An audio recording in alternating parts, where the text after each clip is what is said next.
छठवीं गाथा में किस प्रकार से साधक जन मिथ्यात्व का सम्यक दर्शन के द्वारा मिथ्यात्व का संवर करते हैं, इसका वर्णन यहाँ पर निकल चुका था। अब उसी बात के आगे कहते हुए बताते हैं कि संप्रति शास्त्रकारः अविरति आश्रम कषायाश्रयोः पृथक् पृथक् कः संवरः इति निर्दिशन्ति।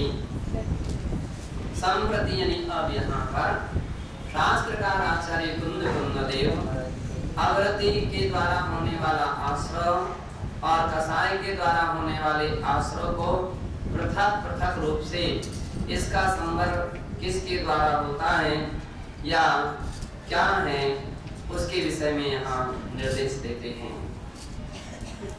पंचमहावय मनसा अविरमण निरोहणम हविनीमा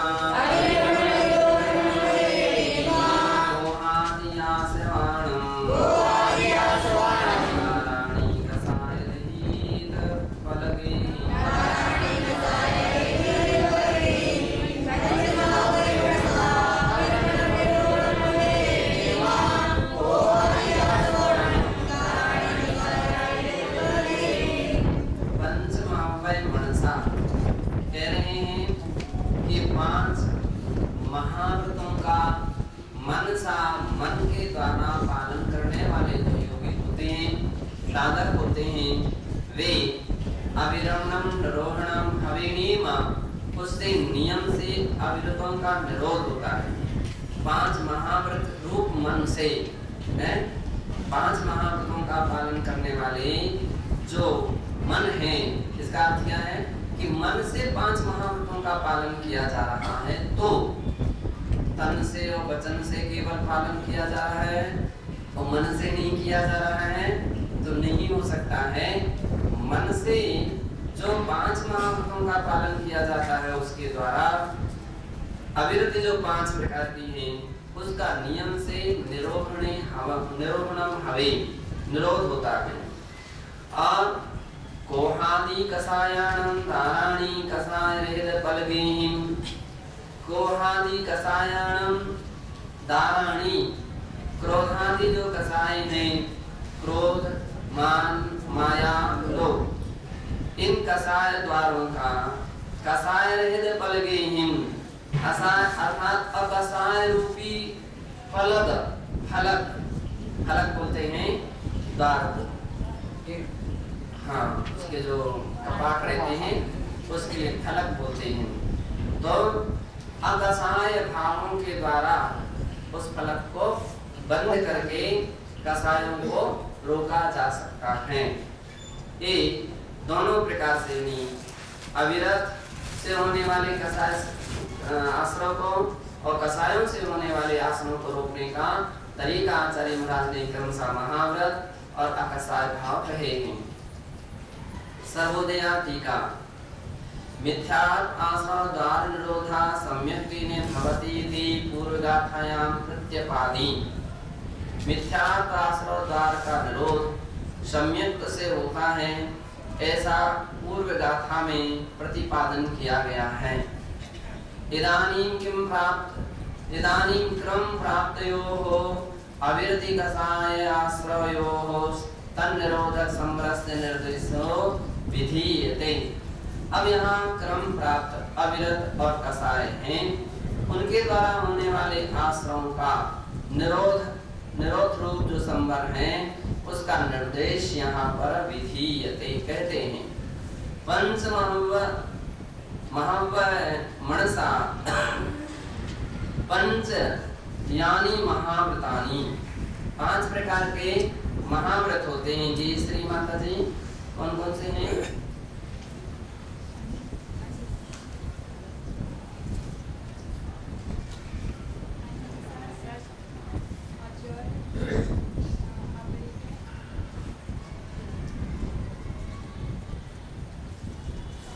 है पालन करते हैं रोज, कैसे देख देख करके बतला दे दो। हाँ फिर से एक एक अहिंसा क्या? अणुव्रत, अहिंसा अणुव्रत, अहिंसा महाव्रत, बोलो जोर जोर से। अहिंसा महाव्रत एक। दूसरा मतलब रोज रोज अपन लोग प्रतिज्ञा करते हैं, माता जी सुना देंगे चलिए। सुना।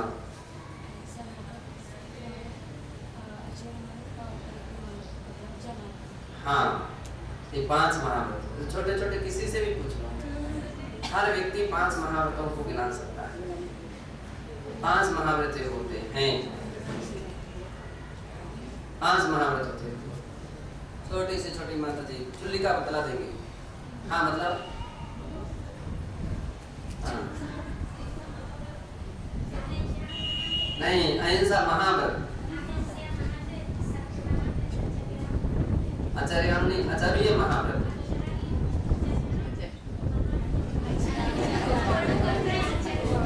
ब्रह्मचर्य महाव्रत, अपरिग्रह महाव्रत, ये 5 महाव्रत देख लो। बूढ़े बूढ़े लोग गिनाते है ना, कैसे गिनाते थे?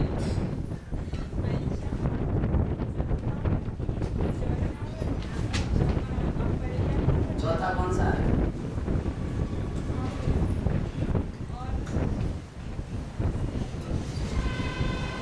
और छोटी सी माता जी। हाँ शास्त्री माता जी, हाँ सुना दो, आप तो विद्वान हैं। 1 2 सत्य महाव्रत, हाँ ब्रह्मचर्य महाव्रत, अरे विद्वान हैं आप तो। परिग्रह महाव्रत क्या? परिग्रह महाव्रत, अपरिग्रह महाव्रत, बहुत बहुत बड़े विद्वान माता जी हैं। रात को बतलाओ।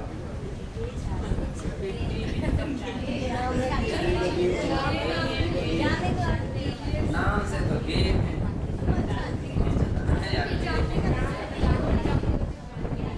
5 महाव्रत हुआ करते हैं। देख लो अपने छुलक की सुना देंगे, छोटे छोटे बूढ़े पुराने सब सुना देंगे। हाँ विश्वजन सागर जी, हाँ हाथ जोड़ करके पीछे लेकर।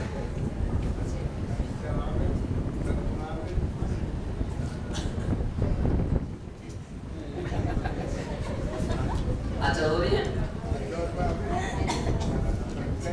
पहले। हाँ हाँ एक गिना दिए उन्होंने। जो व्यक्ति रोज रोज स्वाध्याय में सामायिक में चिंतन करते रहते हैं, बराबर सुना सकते हैं। जो स्वाध्याय ध्यान से करते हैं, ध्यान से स्वाध्याय करने से विषय का रिवीजन होता है। प्रवचन ध्यान से सुनते तो विषय का रिवीजन होता रहता है, और जिनके विषय रिवीजन हो रहे हैं कंप्लीट याद रहता है। स्वप्न में भी बोलेंगे तो बराबर समझ सही सुना देंगे। तो एक महाव्रत होते हैं अहिंसा, सत्य, स्तेय, ब्रह्मचर्य, अपरिग्रह आदि संग कानि संति। अहिंसा और सत्य, स्तेय, ब्रह्मचर्य, अपरिग्रह इस प्रकार के नाम वाले 5 महाव्रत होते हैं। तत्संबंधी मनसा तद उपयुक्तेने मनोयोगिने भी, और उस संबंधी मन से उपयुक्त होने के कारण अर्थात मनोयोग से जो व्यक्ति इस प्रकार के भावों से महाव्रतों का पालन करता है वो यहाँ ग्रहण करना चाहिए। ऐसा महाव्रत, कौन सा महाव्रत? जो भाव से पालन किया जा रहा है उसके द्वारा नियमेने नियमता नूनम एवं निस्संदेहतया अर्थात नूनम एवं नूनता रहित ही अर्थात निस्संदेह रूप से अविरम निरोहणम भवे, अविरति आश्रव द्वाराणाम संवरणम रोधनम भवे। अविरति रूप जो आश्रव द्वार हैं उनका संवर होता है। अविरति कितनी होती हैं? विश्वम्य सागर जी, अविरति 12 होती हैं। राष्ट्रग्रंथ छोटा नहीं है, ये तो वार्षानुपेक्षा ग्रंथ चल रहा है। अब यहाँ पर अभिरति का वर्णन पहले निकल चुका है, अरे अभी निकला था 2 दिन 3 दिन 4 दिन पहले, संवरानुप्रेक्षा प्रारंभ होते हैं। कहाँ गए थे तुम? थे नहीं क्या? थे, लेकिन उपयोग नहीं था। हाँ, विकौशल, विकौशल, हाँ, पांचों इंद्रियों का और मन का निरोध। अरे तुम भी वैसे की जैसे। 5 पापों का कौन कौन से वो 5 पाप? हाँ, कौन कौन से हैं? अरे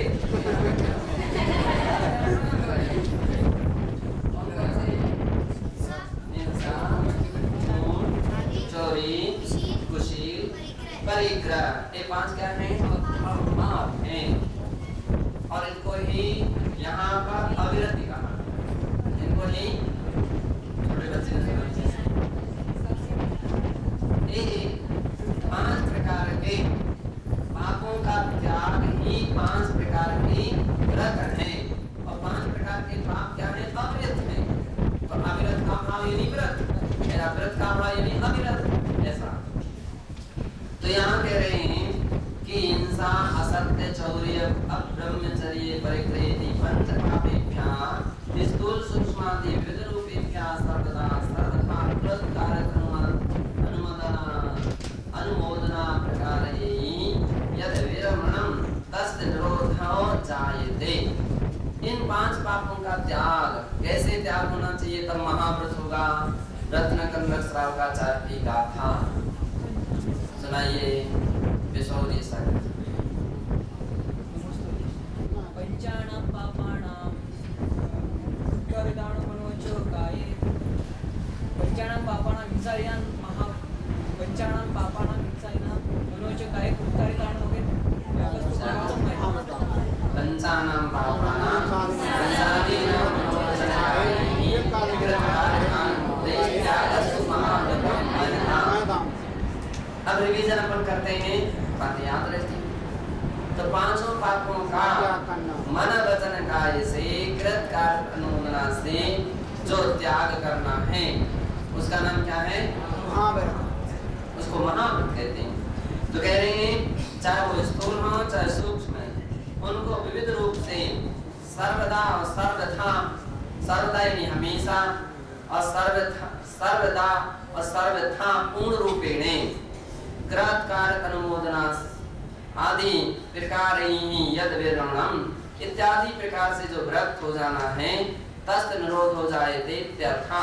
इससे उस प्रकार के अव्रत से होने वाला आश्रव से क्या हो जाती है?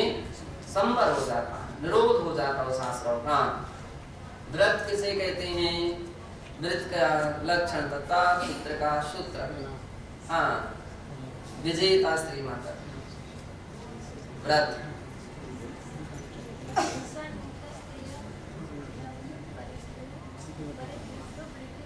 हाँ, हिंसा नस्तेया ब्रह्म परिग्रह्यो व्रतम्। हिंसा, झूठ, चोरी, कुशील, परिग्रह से व्रत हो जाना, इसका नाम क्या है? व्रत। वीरमण यानी वृत्ति भाव, उसको क्या बोलते हैं? व्रत कहते हैं, व्रत है। हिंसा से व्रत होना अहिंसा व्रत है। चोर अस्ति हिंसा नतस अनृत, अनृत यानी झूठ, झूठ से व्रत हो जाना क्या है? सत्य महाव्रत है।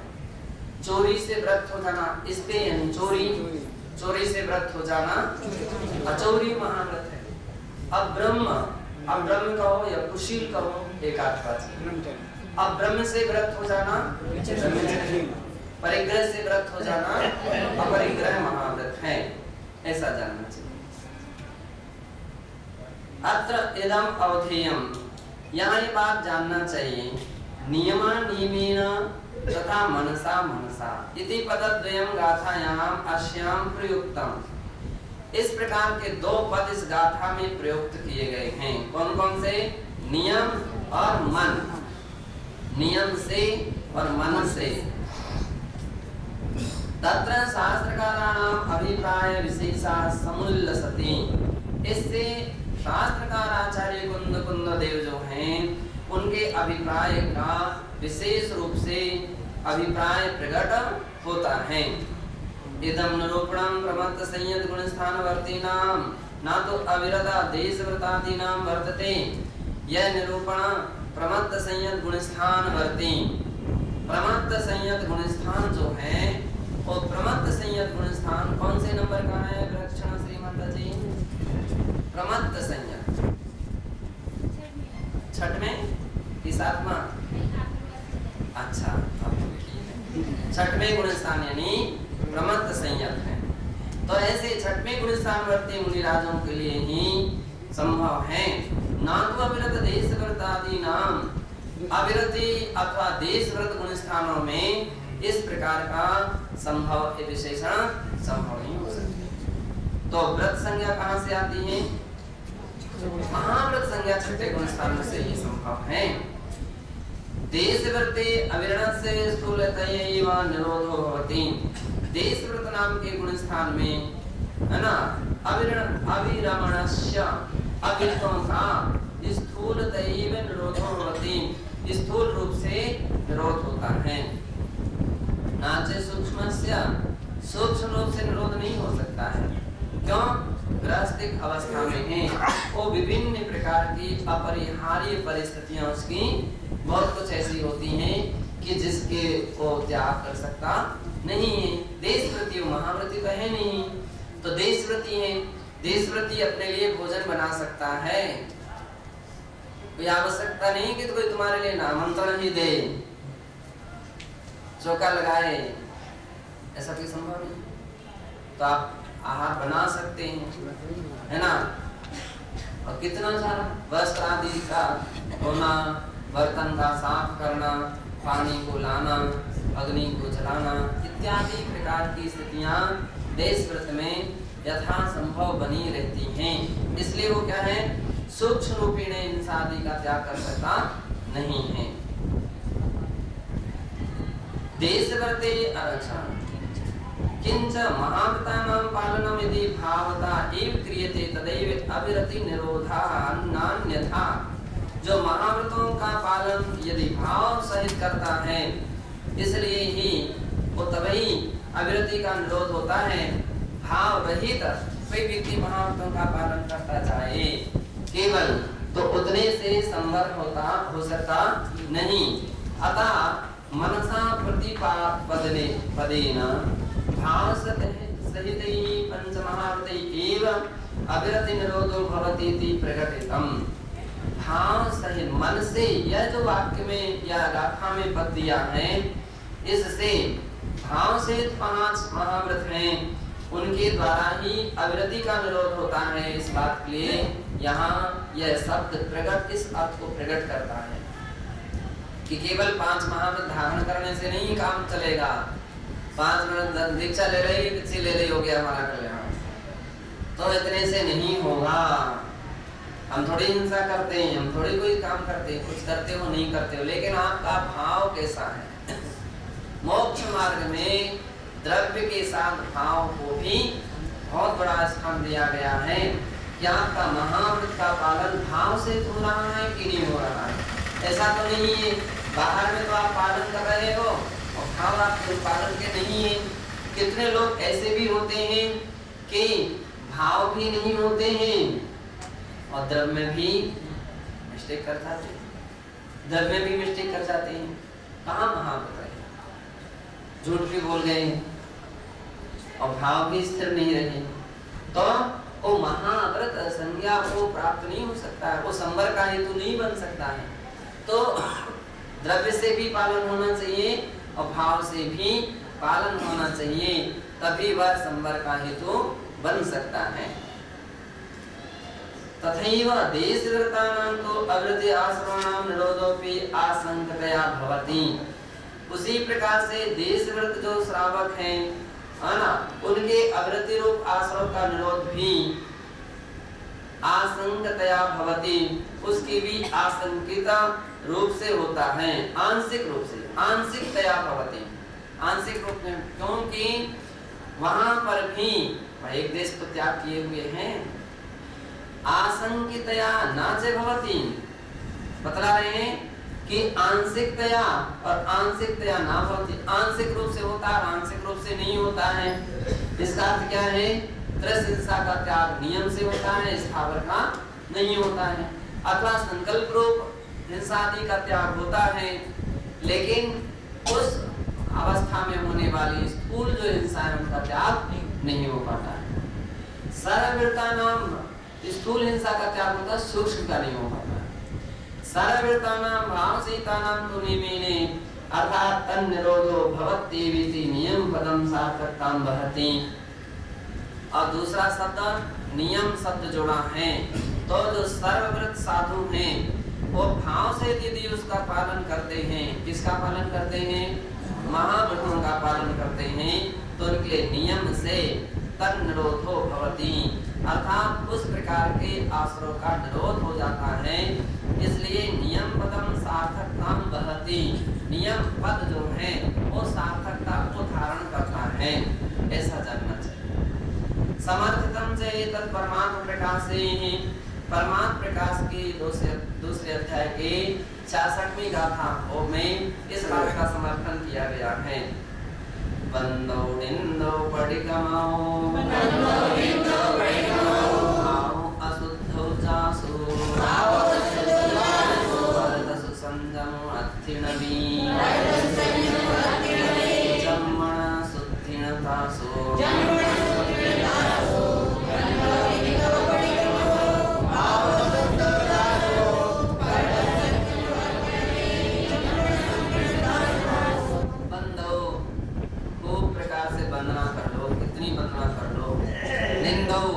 खूब निंदा कर लो, दूसरों की नहीं, अपनी आत्मनिंदा कर लीजिए।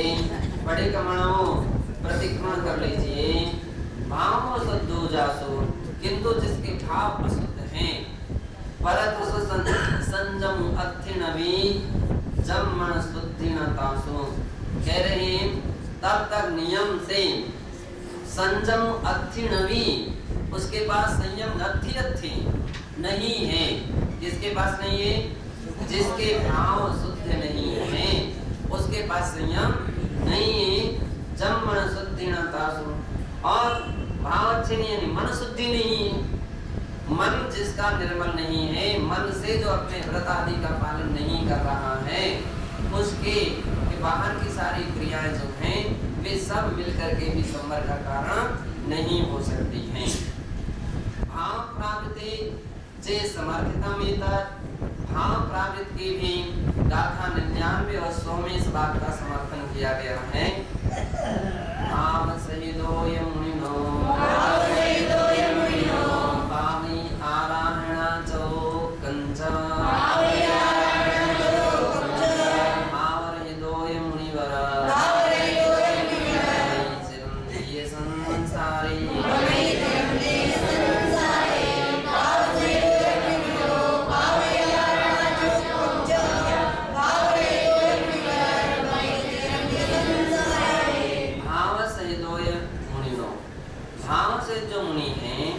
वे पावई आराधना चौकंच, वे 4 प्रकार की आराधना को प्राप्त होते हैं।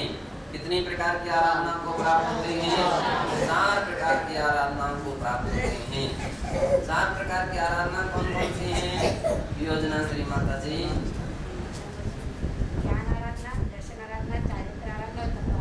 दर्शन आराधना, ज्ञान आराधना, चारित्र आराधना, तप आराधना, ये 4 प्रकार की आराधनाएं हैं। तो जो मुनि, जो साधु इन अपने व्रत आदि का भाव से पालन करते हैं, वे आराधना को प्राप्त हो जाते हैं। उनकी आराधना सही उनकी आराधनाएं मानी जाती हैं। जिनका भाव से अपनी व्रत आदि का पालन नहीं होता है, वो आराधना भी नहीं है उनकी, वो आराधक नहीं कहे जा सकते, वे आराधक नहीं हो सकते। तो आराधना उनकी सफल है जो भाव से पालन करते हैं। भाव रहितो ये मुनिवर ममई चिरंजीय संसारे, भाव रहित जो मुनिवर हैं। अब देखो भाव रहित कोई मुनिवर शब्द का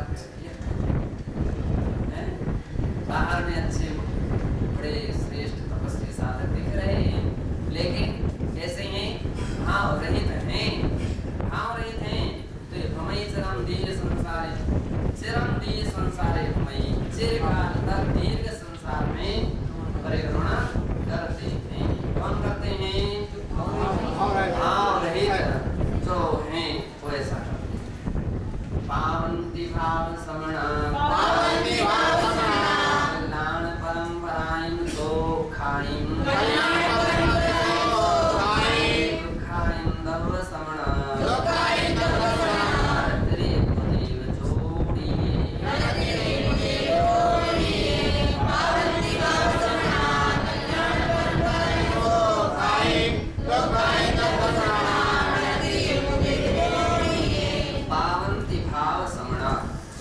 कल्याण परंपराएं सौखाएं बतला रहे हैं। भाव समणा जो है, भाव समणा भाव सहित संयम का पालन करने वाले, अपने महात्मा का पालन करने वाले हैं। ऐसे श्रमण कौन? श्रमण श्रवण शब्द का प्रयोग। ऐसे श्रमण अर्थात श्रमण मुनिजन कल्याण परंपराएं सौखाएं पावन्ति, कल्याण की परंपरा रूप जो सुख है उसको प्राप्त करते हैं। और दुखायं दव समणा, जो दव समणा द्रव्य श्रमण है वे नर त्रय कुदेव योनिये दुखायं, मनुष्य की अवस्था में या मनुष्य योनि में दुख पाते हैं, त्रयंच योनि में जाते वहां दुख पाते हैं, कुदेव अवस्था में पहुंचते हैं वहां पर भी दुख पाते हैं, कहीं भी सुखी नहीं रहते हैं। कौन सुखी नहीं रहते हैं? जो केवल द्रव्य लिंगी हैं, द्रव्य रूप में संयम का पालन कर रहे हैं, भाव संयम का नहीं है।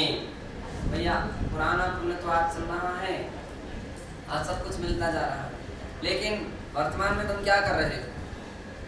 वर्तमान में क्या कर रहे हो? पूरा का पूरा ऐसे बिना भाव के, अथवा भाव तो कोई ना कोई व्यक्ति के जीवन में रहेंगे ही, पक्की बात है। अच्छे भाव नहीं रहेंगे तो बुरे भाव, ये तो नियम है। प्रकाश रहे या अंधकार रहे, ऐसा नहीं हो सकता। ना प्रकाश है ना अंधकार है, ऐसा नहीं हो सकता। प्रकाश होगा तो अंधकार नहीं होगा, अंधकार होगा तो प्रकाश नहीं होगा। अगर किसी के भाव सहित संयम का पालन नहीं हो रहा है तो असंयम का भाव सहित पालन हो रहा है। किसका? असंयम भाव। वो व्यक्ति स्वयं जानेगा। अपनी अपनी बात तो हर व्यक्ति जान सकता है, अपनी अपनी हर व्यक्ति अपने आप को जान सकता है, एक दूसरे को नहीं जान सकता है। अथवा केवली भगवान जान सकते हैं, मना प्रज्ञा नहीं जान सकते।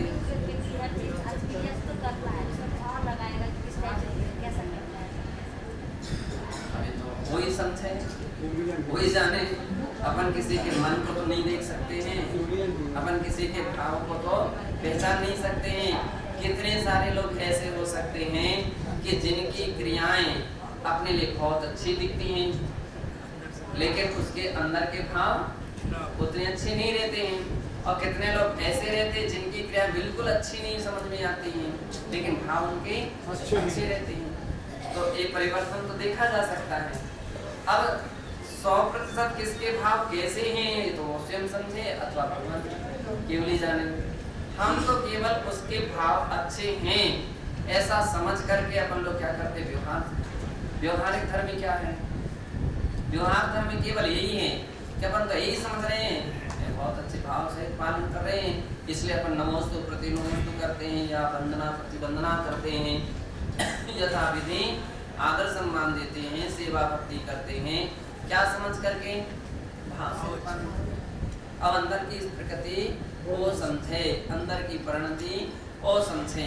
हाँ, बहुत स्थूल दृष्टि में कई बार प्रकरण में अगर ऐसा महसूस होने लग जाता है, अपने लिए समझ में आने लगता है, तो फिर उनको समझाते। उसका समझाना स्थितिकरण अंग है। भाई कोई व्यक्ति सामायिक नहीं कर पा रहा है, प्रमाण कर रहा है, हो गई हमारी सामायिक, हो गया प्रतिकोण, अब हमारे लिए नींद आ रही है, हमारे लिए अभी हमको कोई काम करना, हमको अभी है ना, तो अपन देख रहे हैं उसके लिए भाव सहित तो समझ में आ नहीं रहा है।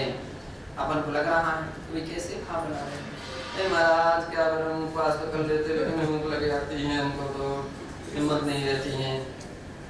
अब अपन को नजर आ रहा है कि उसका भाव से युवराज तुम्हारा हरे ठीक नहीं हुआ, बड़े क्या करूं, पूरे हाथ पैर ढीले हो रहे हैं। अब इसका मतलब तुम्हारा उपवास भाव सहित नहीं हो रहा है, प्रत्याख्यान जो ले लिया है वो भाव सहित प्रत्याख्यान नहीं हो रहा है। हमने दूध का त्याग तो कर दिया, लेकिन दूध के बिना तो भोजन ही नहीं हो रहा। हमने हरि का त्याग कर दिया और हरि के बिना क्या खाएं, पानी के साथ कितना खाएं, है ना। अब वो जो त्याग हुआ तुम्हारा हरि का, क्या वो सही बदलाव, क्या भाव से हरि का त्याग हुआ क्या? घी के बिना तो हमारा हरि नहीं हुआ, होता हो सकत है ना। यदि कोई नमक ना डाले तो कुछ काम हरि नहीं होगा। अगर ऐसे भाव जिसके बने रहे, ऐसे विचार जिसके बने रहे, तो त्याग क्या भाव से त्याग कहलाएगा क्या? नहीं कहला सकेगा। तो यही तो सबसे बड़ा पुरुषार्थ है कि अब उस समय अपने मन को संतुलित करते हैं। उस समय क्या करते हैं, अपने मन का संतुलन बनाते हैं कि नहीं, ऐसे भाव हमारे अंदर में नहीं आने देंगे, ऐसे विचार नहीं आने देंगे, ऐसे भाव नहीं आने देंगे। यही तो अनादिकाल के सबसे बड़ी भूल रही है, यही सबसे बड़े ज्ञान की कमजोरी रही है। खूब स्वाध्याय हम पढ़ते रहते हैं, पुस्तक ओ पुस्तक, ये पत्रिका ओ पत्रिका, लेकिन भाव निर्मल नहीं बना पाते। भावों में संक्लेशता बनी रहती है, और वो संक्लेशता क्या हो जाती है, वही तो कभी के आश्रमबंध का कारण है। आचार्य महाराज कह रहे हैं तुम द्रव्य में कितना भी त्याग तपस्या कर लो, भाव निर्मल नहीं है तो क्या बतला रहे हैं, नर तेरे कुदेव जोड़ी दुखाएं। नर, नर यानी मनुष्य, त्रियंज और कुदेव, कुदेव, इस प्रकार की योनियों में जाकर के उस प्रकार के दुखों को ये जीव दुखी दुखता। क्यों ना क्यों आज अपन भाव बना लें। दूसरी बात, आप तो लेकर के ही आ गए, अब रामायण गाने से क्या फायदा है? अब पूरी गाथा गाते रहते हो, ऐसा हो गया, वैसा हो गया, ऐसे व्यक्ति मिले, वैसे व्यक्ति मिले, उन्हें ऐसा कर दो, वैसा कर दो। अब तुम्हारी बात भी व्यर्थ है। अब तो ये सोचो, चिंतन बनाओ अपना मन। कैसा मन बनाना चाहिए महाराज? विश्वशील सागर जी, कैसा चिंतन करना चाहिए? अपना लाभांतराय कर्म का क्षेत्रफल जितना होगा उतना ही तो मिलेगा, नहीं होगा कहाँ से मिलेगा? कोई भी व्यक्ति आ जाए, अच्छे से अच्छा भी आ जाए, अगर अपना लाभांतराय कर्म का क्षेत्रफल नहीं तो कुछ नहीं कर सकता। और यदि अपने लाभांतराय कर्म का उदय है तो फिर वस्तु मिल नहीं सकती है, कितना भी व्यक्ति विचार बना ले। तो ऐसा विचार करते हैं, अपना कर्म का उदय था, हमने पहले कभी किसी को इतना अच्छा अच्छी तरह से आप नहीं कराया होगा, पेट भर नहीं खिलाया होगा, तो अपन को भी पेट भर नहीं मिला, ऐसा विचार करते हैं, है ना।